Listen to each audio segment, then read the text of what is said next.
Саламатсыздар ма, құрметті менің оқырмандарым? Бүгін біз тағы да логикалық есептерді шығаруға тоқталамыз. Жалпы логикалық есептер мен жаттығуларды шығару ол баланың ақыл ойын, қиялын, ой ұшқырлығын дамытудың ең ұтымды тәсілі болып саналады. Сондықтан мен көбірек пайдалы болу үшін сіздерге осы есептердің біразына тоқталғым келеді. Енді бүгін осы логикалық есептердің қосындысы және айырмасы арқылы есеп шығару деген бөліміне тоқталамын.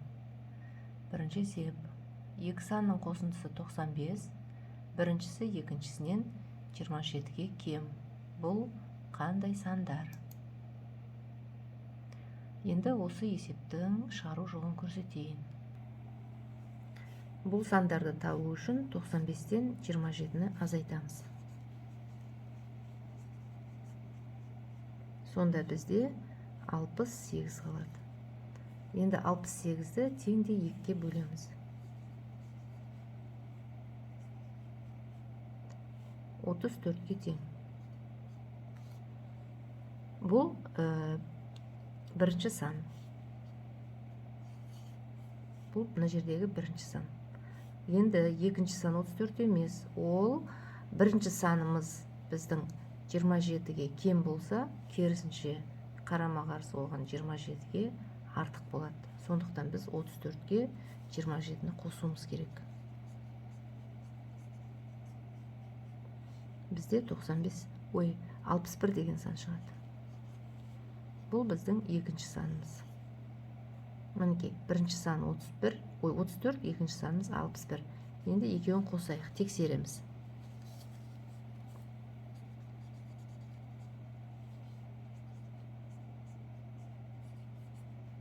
Отыз төрт пен 61-ді қоссақ, 95 деген санымыз шығады. Түсінікті болу үшін тағы бір есеп шығарып көрейік. Анасы ұлы мен қызына 500 теңге берді.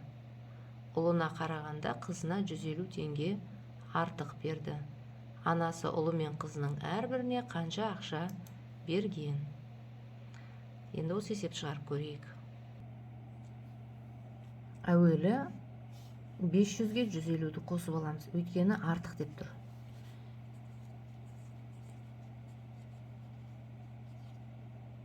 Сонда бізде 650 теңге шығады. Енді осы 650 теңгені теңде 2-ге бөлеміз. 325 теңге шығады. Бұл қыздың ақшасы. Енді ұлдыңкін табуымыз керек. Қыздыңкі 150 теңге артық болса, ұлдыңкі оған кері 150 теңге кем болғаны. Демек 325-тен 150 теңгені алып тастаймыз. Сонда 175 теңге. Бұл ұлдың ақшасы болды. Енді тексерейік.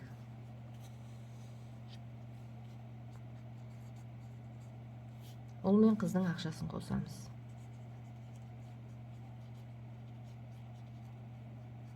Мәні 500 теңге тең. Мінекей 500 теңгеміз шықты. Сонда анасы қызына 325 теңге берген, ұлына одан 150 теңге кем 175 теңге. Немесе қызына 150 теңге артық берген. Егерде осындай есептер сіздерді қызықтырса, балаңыздың ойлау қабілетін дамытқыңыз келсе, ойын ұшқырлағыңыз келсе,